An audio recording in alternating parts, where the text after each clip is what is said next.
Did Steve Nash deserve both MVPs over Kobe Bryant? What you think? Man, Joe Johnson, speaking of Legend at the Bank, he said Steve Nash deserves his back-to-back MVPs over Kobe and Shaq.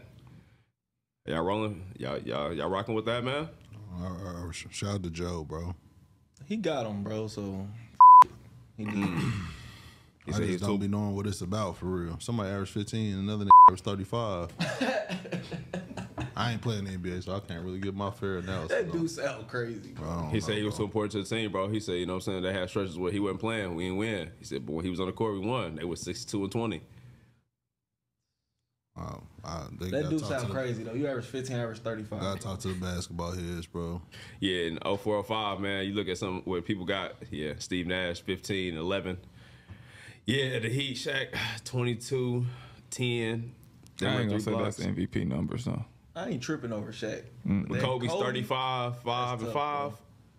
Disrespectful, bro.